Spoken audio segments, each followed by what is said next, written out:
नमस्कार। नमस्कार। Captain Sinha podcast में हमारे आज के मेहमान हैं पुष्पराज जी। अपना परिचय अति संक्षेप में यह खुद ही देंगे। मुझे इतना पता है कि इनका लगाव म्यूजियम से है, इनका लगाव पत्रकारिता से है। ये लिखते हैं, कविता करते हैं, गद्य लिखते हैं, कई अखबारों से जुड़े रहे हैं और मेरी तरह बिहार को बेइंतहा प्यार करते हैं। पुष्पराज जी। नमस्कार। मैं सबसे पहले आपके प्रति धन्यवाद प्रकट करता हूं कि आपने मुझे अपने स्टूडियो में बुलाया। मेरा नाम पुष्पराज है और मैं पूरे देश में घूमता हूं और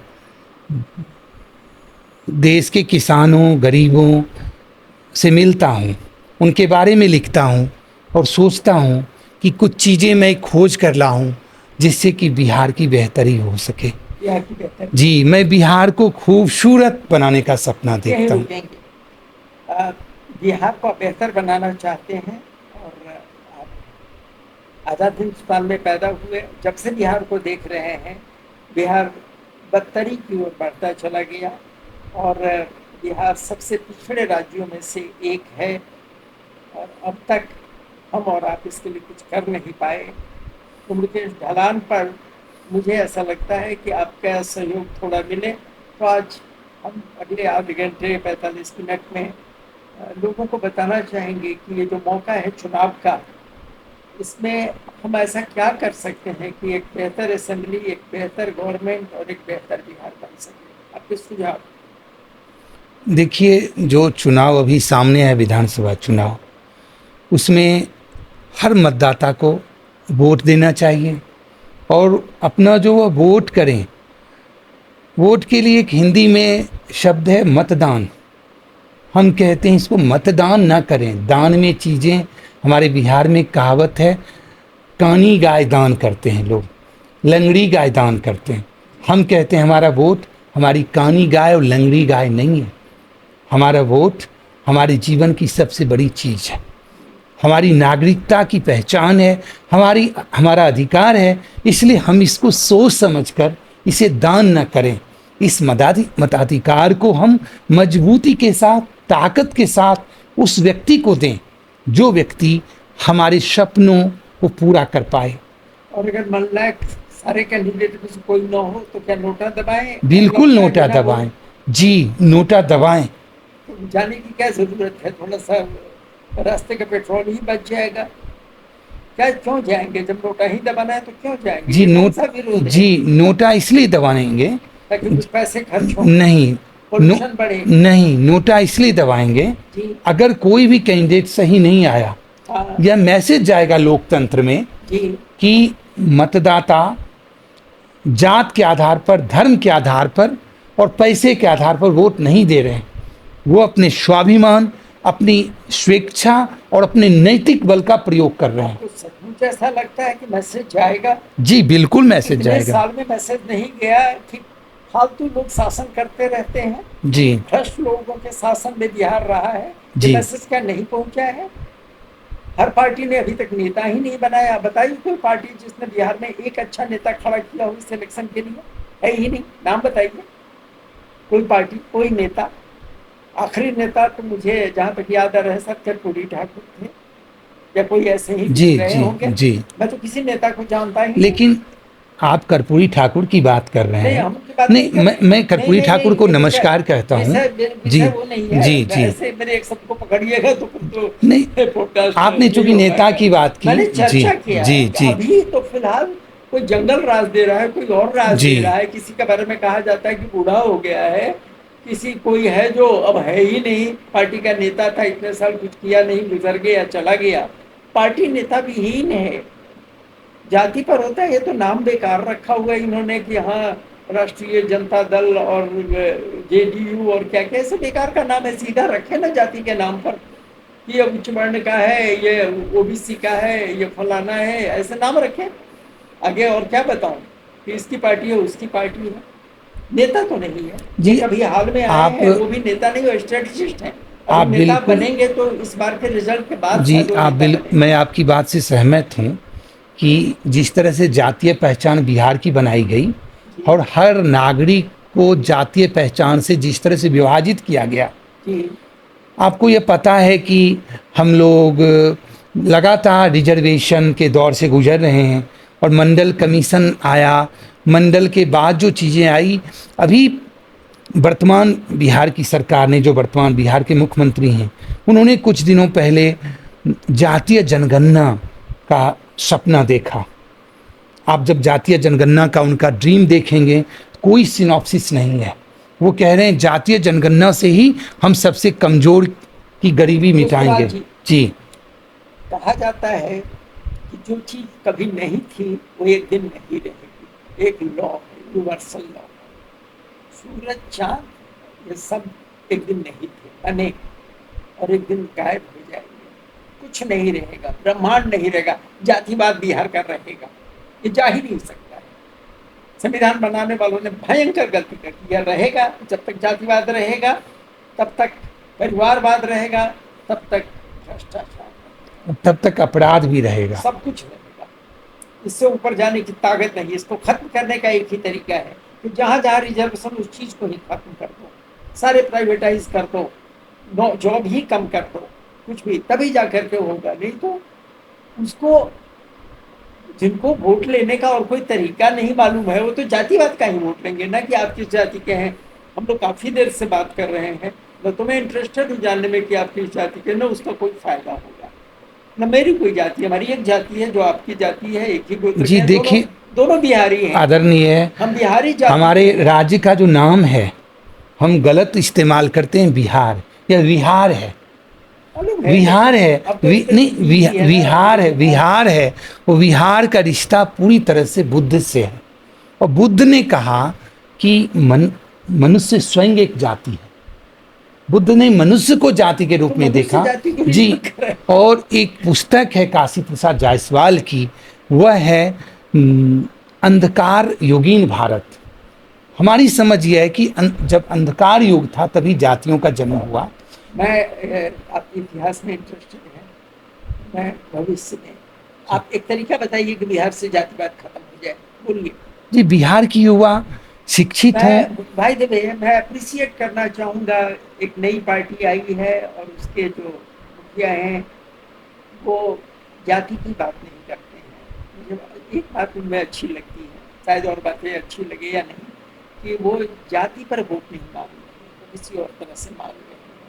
काश ऐसा ही हर पार्टी में यही इंतजाम होता है, जाति से बोलते हैं। यहाँ समीकरण भी होता है तो जातियों का समीकरण होता है, नहीं तो फिर धर्म का होता है। कुछ इस तरह की बात होती है। जो बिहार की समस्या है उस पर नहीं, जाति होनी चाहिए, एक गरीब जाति, एक धनी जाति, और क्या जाति होती है? एक जो अजीर्ण है और एक जो भूख से मर रहा है, ये जो जातियां होती है, और क्या जाति? सर, जब तक शिक्षा, है जब सबको शिक्षा नसीब नहीं हो रही है, आधी आबादी अभी तक अशिक्षित है, तो उस आधी आबादी को उसकी जाति प्रभावित करेगी, उसको विभाजित कर कर रखा जाएगा। और चलिए, शिक्षा, जी, शिक्षा एक पेड़ की तरह है। आज बीज बोएंगे, काफी साल बाद दरख्त आएगा, फैलाएंगे और आप सफल होंगे। तब तक क्या खाएगा वो? मेरा ये कहना है कि सबसे पहले आप रोटी दीजिए। आप जो गेहूं देते हैं और चावल देते हैं, उसकी जगह आप, जैसे हर गुरुद्वारे में लंगर है, हर मंदिर में रोटी देने का इंतजाम कर दीजिए। जो बिहार के धनी लोग हैं वो रोटियां दे वहाँ पर, जो सरकार है वो रोटी दे। वो गेहूं वगैरह वो तो पता नहीं कहाँ बिक जाता है, कहाँ चला जाता है। पहले रोटी, और शिक्षित आप कर देंगे तो उसको तो कोई जॉब ही नहीं मिलेगा। यहाँ तो सब पीएचडी करके बैठ जाता है, कहाँ है इतने पीएचडी की खपत कहाँ होगी? अब बताइए ना, एक विषय इतिहास, एक विषय भूगोल, एक है सोशियोलॉजी, सब में अगर 1,000 पीएचडी हो जाए, कहाँ से जॉब देगा? कौन देगा? फिर आप अगर हड़ताली चौक पर नारा लगाइए कि रोजी रोटी दे न सके वो सरकार निकम्मी है, जो सरकार निकम्मी है वो सरकार बदलनी है। बदलाव, बदलाव इज वेरी कैची वर्ड। एक पार्टी बदलाव बदलाव बोल रही है, लेकिन सर, मिलेगा। शिक्षा का मतलब, आप जहाँ से नेतरहाट से आए उसके संस्थापकों में जगदीश चंद्र माथुर थे। जगदीश चंद्र माथुर एक ज्ञानी आईसीएस थे, वो आईसीएस ही नहीं थे। और नेतरहाट की स्थापना उन्होंने इसलिए नहीं किया था कि नेतरहाट दूसरा नेतरहाट नहीं स्थापित होगा। नेतरहाट किया जी, वो उसके पहले जिन्होंने किताब लिखी थी, जिसके आधार पर जिनको माथुर साहब पकड़ के कहीं से लाए, श्रीलंका या कहीं से, कि भाई आप खोलो, नाम था किताब का, इतनी छोटी सी किताब है, स्कूल ऑफ लीडरशिप। एक लीडर जो नेतरहाट ने पैदा किया, राज्यसभा मेंबर एक हुआ, लोकसभा मेंबर हुआ, लीडर कौन हुआ?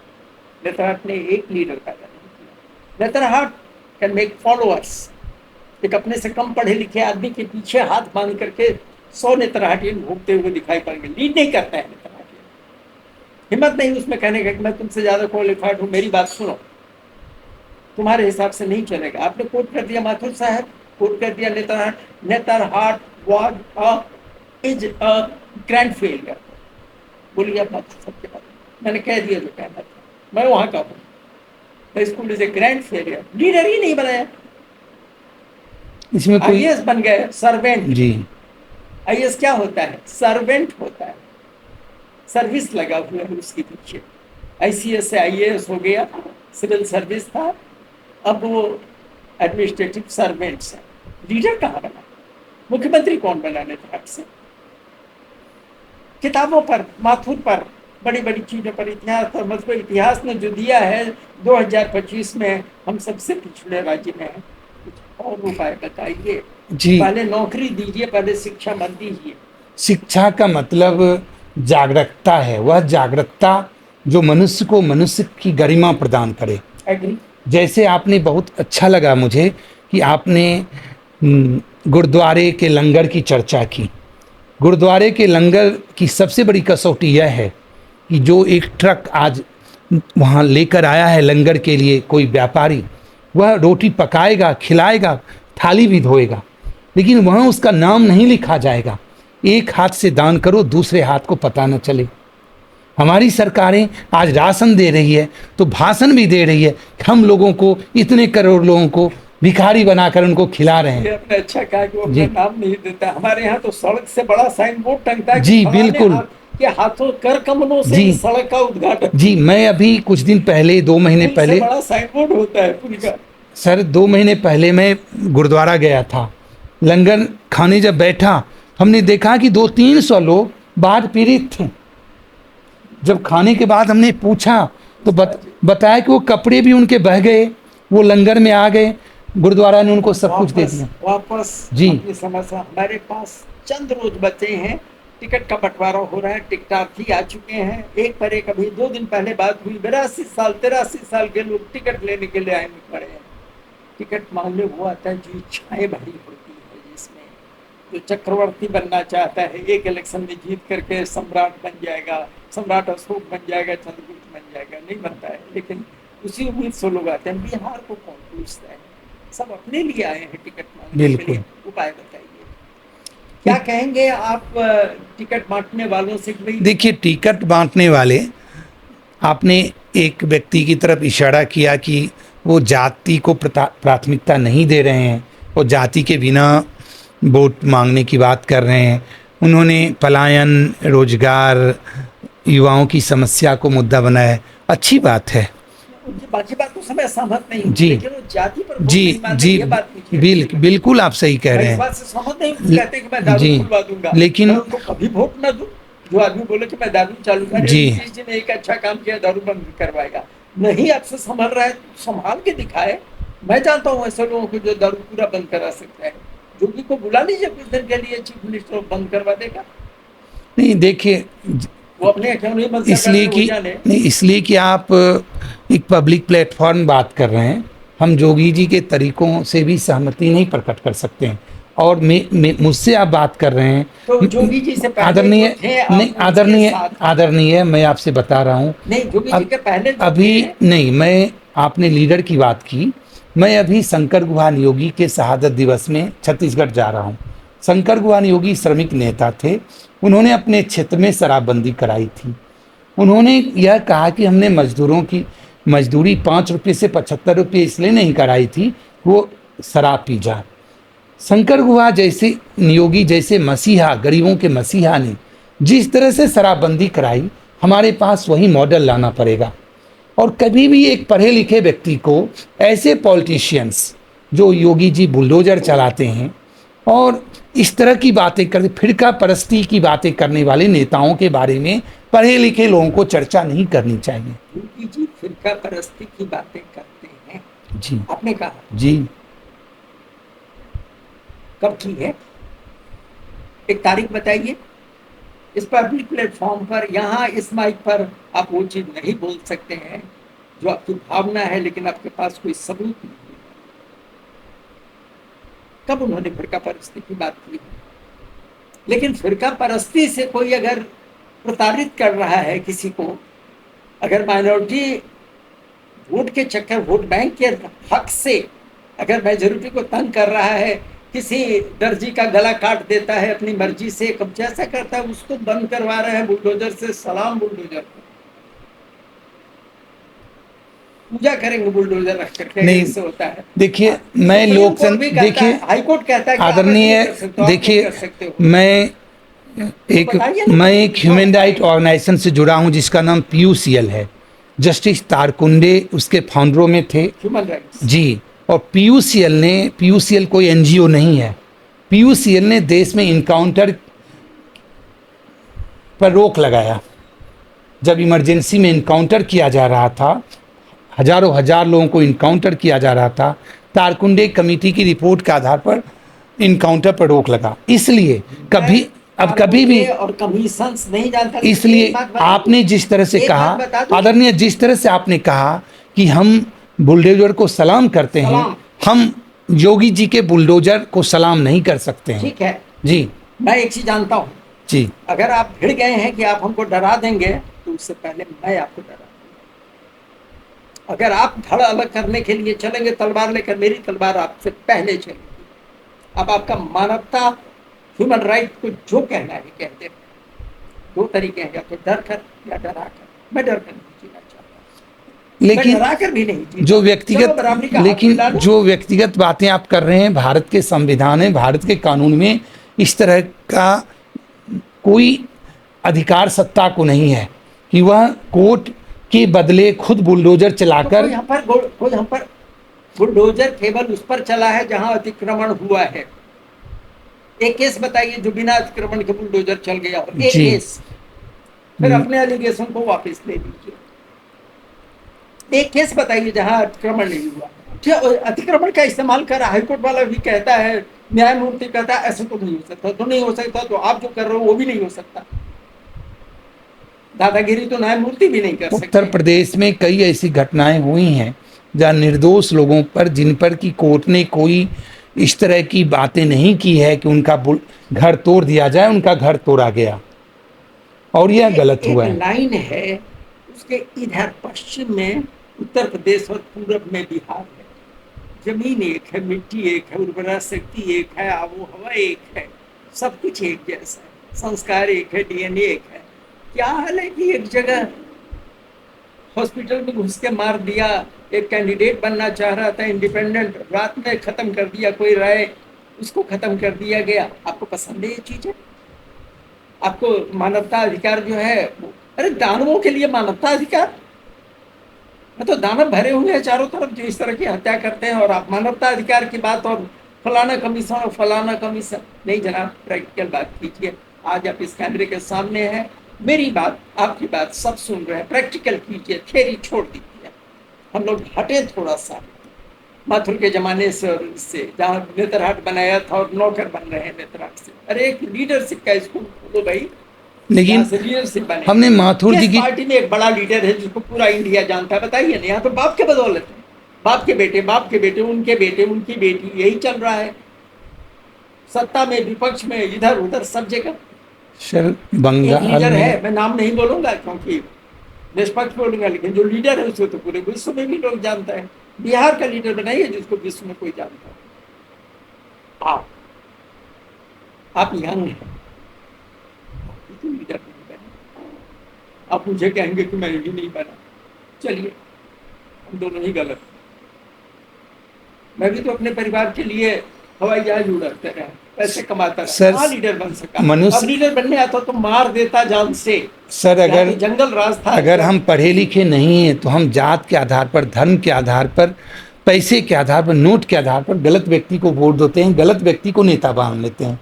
हमें इस समझ के साथ वोट देना है। तो आप एक बार कह दीजिए, समझ तो छोड़ दीजिए, जी। उसके लिए तो हम आपको अगले सप्ताह बुलाएंगे। जी। किसको वोट देना है, किसको कैंडिडेट बनाना है, ये तो देखिए, बताइए। जिसको कैंडिडेट बनाना है आप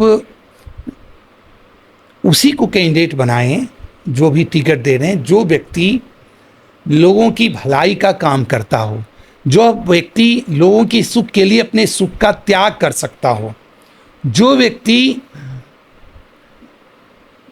पर दुख हितकारी हो। वैसे लोग जो पैसे लेकर टिकट खरीदने की इच्छा रखते हैं, वैसे लोग जो पैसे की ताकत से, नोट की ताकत से वोट खरीदना चाहते हैं। एक जी सुझाव, जी। हर पार्टी से आप कहिए कि वो जिसको भी टिकट दे, उसकी अभी जो उसके एसेट्स हैं, वो कितने करोड़ का मालिक है या कितने हजार का मालिक है, क्या है, वो डिक्लेयर कर दे साथ के साथ, ताकि 5 साल बाद देखें कितना बनाया उसने 5 साल में। हर कोई बताए, कम से कम लीडर तो डिक्लेयर करे ना, जो टिकट बांट रहा है, जो पार्टी लीडर है, प्रेसिडेंट है, ये है, वो बताए कि वो कितने का मालिक है। देखिए, टीएन शेषन से बहुत लोगों को नाराजगी थी, लेकिन टीएन शेषन ने पहली बार आदर्श आचार संहिता को एक वैधानिक रूप दिया और सख्ती से अख्तियार किया। जी। और एक इलेक्शन रिफॉर्म के लिए एक संगठन काम करती है, उसका नाम एपीडीआर है। एपीडीआर ने टीएन शेषन की इस आदर्श आचार संहिता के बाद कोर्ट से अपील किया और कोर्ट ने कहा कि जिनके खिलाफ अपराध प्रमाणित हो गया है वो चुनाव नहीं लड़ेंगे। कई लोगों का चुनाव लड़ना रोका गया, लेकिन समस्या यह है कि अभी भी बिहार में कई डोन चुनाव लड़ रहे हैं और उनके मुकदमे वापस लिए जाते हैं। सरकार आगे बढ़कर उनके खिलाफ आजीवन कारावास की सजा हो चुकी है।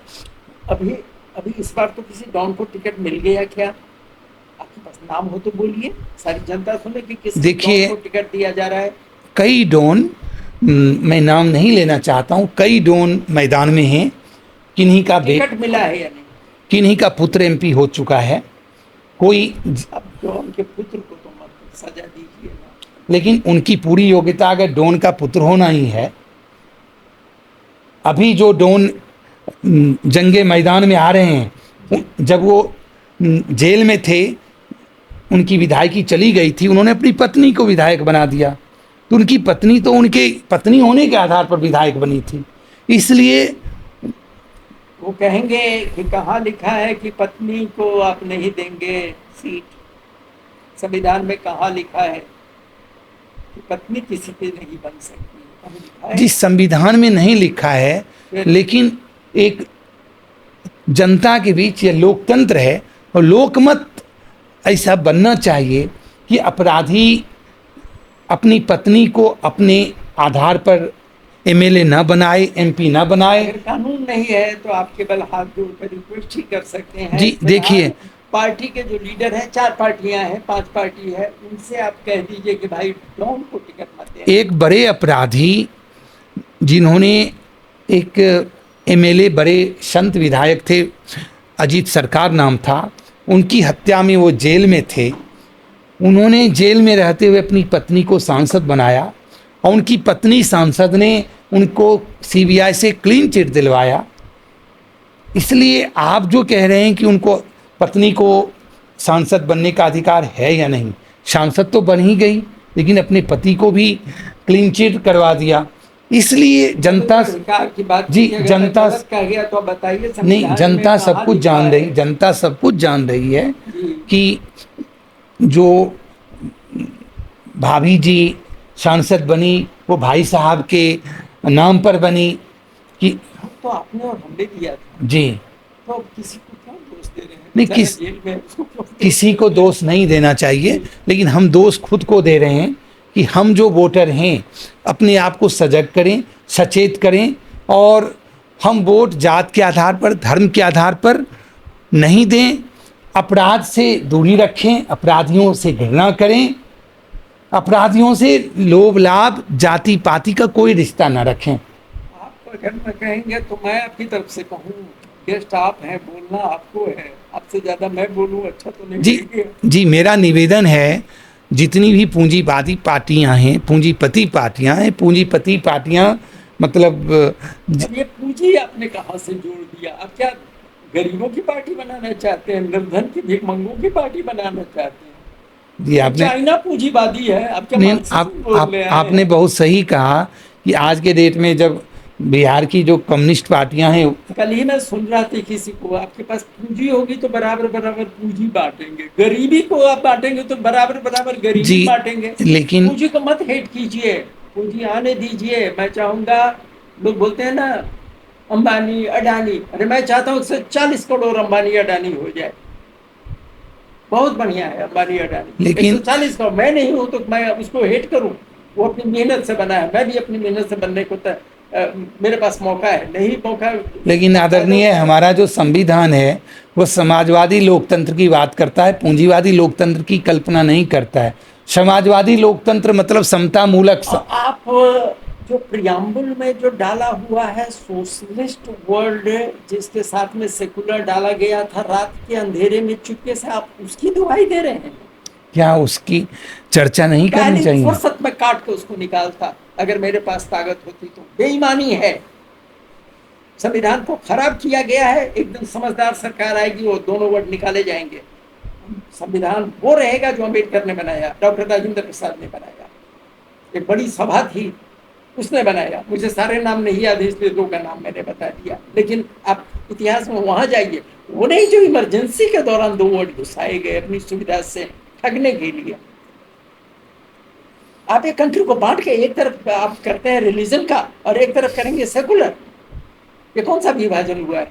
आजादी हुई नहीं, उस दिन एक शर्मनाक बात हुई थी, विभाजन हुआ था। आजादी कहाँ? लेकिन सर हमारा जन्म, हमारा जन्म किसी धर्म में हुआ, ये बाय चॉइस नहीं है, बाय चांस है। जी, तो हमें एक अच्छा मनुष्य बनना चाहिए, हमें एक अच्छा भारतीय बनना चाहिए, न कि हमें अच्छा हिंदू बनना चाहिए। हम अच्छा हिंदू बनने के लिए शिक्षित नहीं हो रहे हैं, हमारा ज्ञान हमें अच्छा मनुष्य बनाना चाहते हैं। जनाब आपने अच्छी बात कर दी। हिंदू धर्म में तो शिक्षा का ही अधिकार नहीं है, बाकी सब धर्मों में है कि आप पढ़ा सकते हैं, कोर्स बुक में डाल करके आप अपने रिलीजन को पढ़ा सकते हैं। हिंदू नहीं पढ़ा सकता है, बाकी का जो पैसा है वो इस्तेमाल कर सकता है, मंदिर का पैसा इस्तेमाल नहीं कर सकता तो सरकार इस्तेमाल करेगी। क्या बात करते हैं आप, बड़े बड़े पदों पर रह चुके हैं, मानवता की बात करते हैं। ये कौन सी मानवता है भाई? मेजोरिटी है, उसको वही कसूर है जो मेजोरिटी है। इधर पाकिस्तान बना, इधर पाकिस्तान बना, पश्चिम पूरब रिलीजन के हिसाब से, बीच वाले का free for all, no religion. तो कम से कम कॉन्स्टिट्यूशन वैसा कर दीजिए जैसा लिखा हुआ था, सेकुलर नहीं था, सोशलिस्ट नहीं था। और आप जिसके साथ बैठे थोड़ा पढ़ाई लिखाई, इसलिए आप कहेंगे और मैं चुप रह जाऊंगा। नहीं, लेकिन सर हम भी एक मनुष्य हैं, हमारे जीवन का भी कोई सपना है। तो बाद का जो है आप जिससे डलवा दीजिएगा जी नहीं, एक नागरिक के रूप में मैं कास्टिस्ट होने से बेहतर, जातिवादी होने से बेहतर, धर्मवादी होने से बेहतर। धर्मवादी होना तो आप ऐसे कर रहे हैं जैसे कि डकैती कर रहा हूं। नहीं, मैं धर्मवादी होने में क्या गड़बड़ी हो गई है? नहीं तो हिटलर ने मार दिया। हर व्यक्ति को जीव का यही कसूर था कि वो जीव थे, कैसे मारा? हर व्यक्ति को धर्म रखने का अधिकार है। इस देश में भी हर व्यक्ति के धर्म की आस्था का सम्मान है। बराबरी नहीं है, हिंदू धर्म बहुत नीचे दबा के रखा गया है। पहले बराबरी दीजिए हिंदू धर्म को, फिर हम लोग दोबारा दूसरे पॉडकास्ट में बात करेंगे। पहले अधिकार दीजिए कि मंदिर में जो पैसा जमा होता है हिंदू धर्म उसको खर्च करेगा, कमेटी उसको खर्च करेगी। अधिकार दीजिए कि अगर कुरान पढ़ाया जा रहा है तो गीता भी पढ़ाई जाएगी। अधिकार दीजिए पढ़ाई का। आपने जिक्र किया धर्मवाद का, कोई हर्ज नहीं है, बाकी सब धर्म में धर्मवाद है, हिंदू का धर्मवाद भी रहेगा। मैं एक्सीडेंटली हिंदू में पैदा हो गया तो चुप रहने के लिए थोड़े पैदा हुए हूँ, जहाँ मौका होगा बोलूंगा तो जरूर।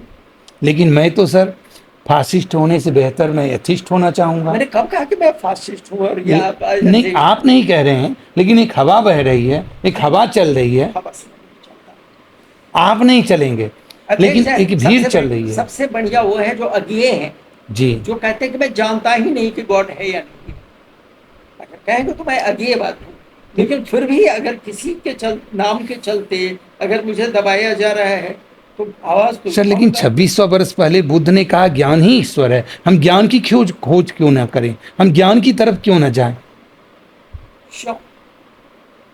बहुत अच्छी बात है, ज्ञान की तरफ जाए। ज्ञान ही तो होना चाहिए। जी, ज्ञान ही ईश्वर है। ज्ञान की कहाँ बात होती है, यहाँ तो सिलेबस कोर्स नौकरी के लिए होती है जी, ज्ञान की पढ़ाई कहाँ होती है। जी, जिस किताब में ज्ञान है लाइए कोर्स में पढ़ाइए, बहुत बढ़िया, मैं पढ़ूंगा।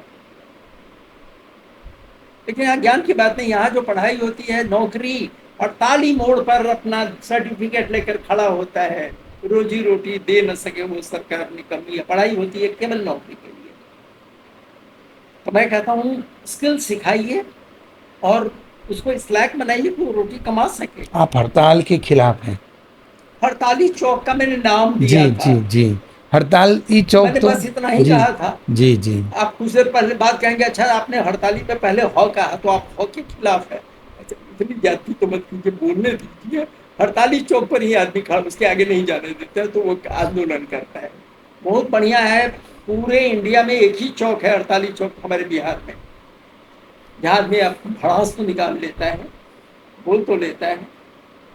लेकिन ये विडंबना है, लोगों को रोजगार मिलना चाहिए। हर पढ़े लिखे आदमी को आप इतना शिक्षित करिए कि उनको रोजगार मिल जाए, वो सड़क पर ना आए। शिक्षा से रोजगार, शिक्षा से बेरोजगारी बढ़ती है। More educated you are, the lesser chance of you getting a job. अब देखिए ना, अभी ट्रंप ने कर दिया हाल खराब। यहाँ के सारे ज्ञानी अमेरिका भागते थे, वापस कर रहा है उन सबों को। मेरे हिसाब से बड़ा अच्छा कर रहे हैं। अब इंडिया में वो सब चीज कंपनियां खुलेंगी जो अमेरिका में थी, जहाँ लोग काम करने जाते थे। अब इंडिया में वो यूनिवर्सिटी खुलेगी जिसको पढ़ने के लिए लोग इंग्लैंड और हार्वर्ड जाते थे पढ़ने के लिए। अब यहाँ खुलेगी, बहुत अच्छा हुआ। एक होना चाहिए वैसा भी। ये दुनिया भी पागल ही चला रहे हैं 4-5 मिल करके, बहुत बढ़िया काम हुआ है। अब बंद ही हो जाएगा, वो रास्ता ही बंद हो जाएगा। वो हाई डिग्री का पलायन है, अमेरिका और इंग्लैंड जाके नौकरी करना, क्रीम वहीं चला जाता है। तो ब्रेंडर आप माने या न माने, मोदी जी भी उसके पक्ष में है कि जाओ जाओ बाहर जाओ, वहीं नौकरी करो। गलत है, I am not with Modi on that point.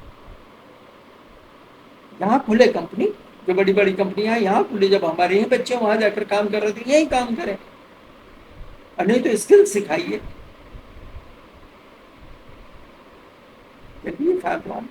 पढ़ा देंगे, बीए मत कराइए, एमए मत कराइए, कुछ नहीं होता। बीए और एमए से कोई जॉब नहीं होता है, प्रोफेसर का काम मिल जाता है बस। और कौन सा काम है जो डिग्री से और पीएचडी से मिलता है? बस आपने उच्च शिक्षा ले ली और आप पूरी जिंदगी लोगों को उच्च शिक्षा देते रहिए, अनएम्प्लॉयमेंट बढ़ाते रहिए। स्किल, हमारे गुड़गांव में, दिल्ली में 15 दिन की ट्रेनिंग लेकर प्लम्बर आता है नल का काम करने के लिए, उड़ीसा से, सब एम्प्लॉयड, बढ़िया कमाता है।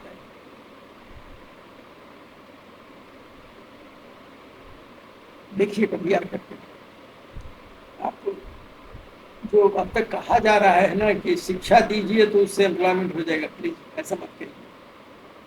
इफ यू बिलीव कि शिक्षा से होता है, education for knowledge, build technique, build हुनर। थोड़ा सा धीरे से कहूँगा जी, जो एजुकेशन मिलता है यूनिवर्सिटी में यहाँ पर, जी जी, वो इंफॉर्मेशन है, सूचनाएं मिलती हैं। ये आपका कहना सही है। हमारे विश्वविद्यालय, नॉलेज तो मिलता है गुरु के पास बैठ करके, साधना से, अपने को जानना इस ज्ञान। जी जी, साधना। वर्ड हम चला रहे हैं, नॉलेज नॉलेज, हमें भी आदत पड़ गई है। नॉलेज कहाँ मिलता है जी? इंफॉर्मेशन, सूचनाएं, जो अब एआई कर देता है बिना आपके दिमाग लगाए। आप एप्लीकेशन लिख देगा एआई, थीसिस लिख देगा एआई, लेख लिख देगा, कुछ दिन बाद आपकी कविताएं भी एआई कर देगा, आपकी जरूरत नहीं रहेगी कभी। एआई कर देगा। चलिए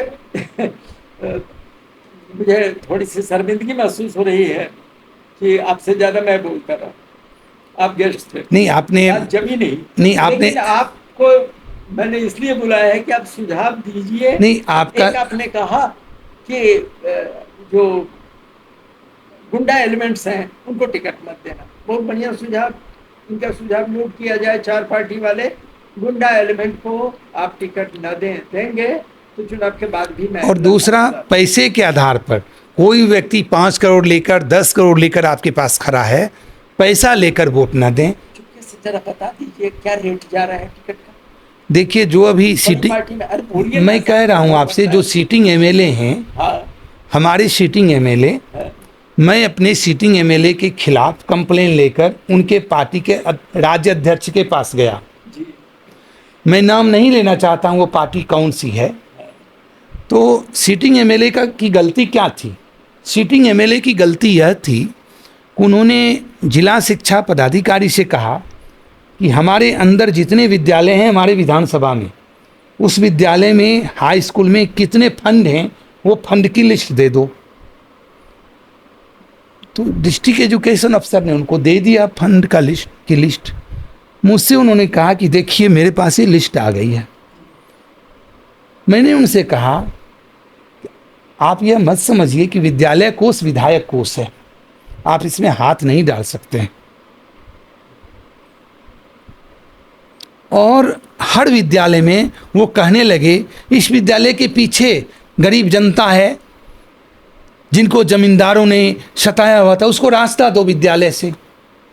मुझे बुरा लगा ये क्या कर रहे हैं।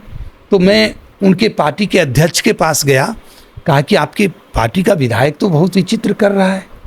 तो पार्टी के अध्यक्ष पढ़े लिखे हैं, उन्होंने बुलाया।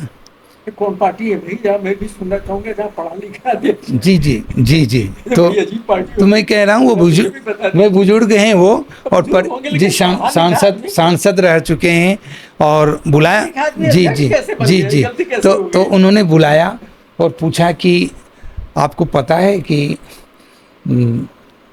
आप विद्यालय कमेटी के अध्यक्ष हैं, आप विद्यालय के मालिक नहीं हैं, और ये मानक अध्यक्ष हैं, आप सिग्नेचरी हैं, आप उसके फंड को चेक नहीं कर सकते, फंड नहीं निकाल सकते हैं आप, विद्यालय कमेटी ये कर सकती है।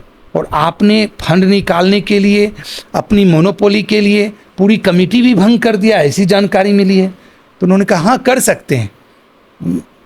उन्होंने कहा कि मैं खुद 50 वर्षों से अपने पिता के द्वारा स्थापित विद्यालय का अध्यक्ष हूँ, मैंने यह गलती तो कभी नहीं की। और विद्यालय कमेटी ऐसी ही होनी चाहिए जो उसके अध्यक्ष को चुनौती दे, और ज़रूर आपने गलत किया है। आपकी बात सुनी गई कि नहीं? हमारी बात नहीं सुनी गई।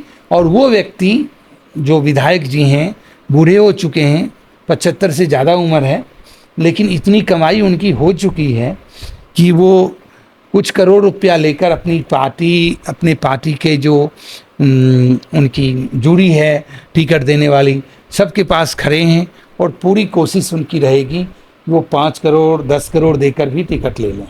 इसलिए कारण ये कि 5 करोड़ रुपया बोलिए ना जी, बड़ी पार्टियों में कितने में टिकट मिलता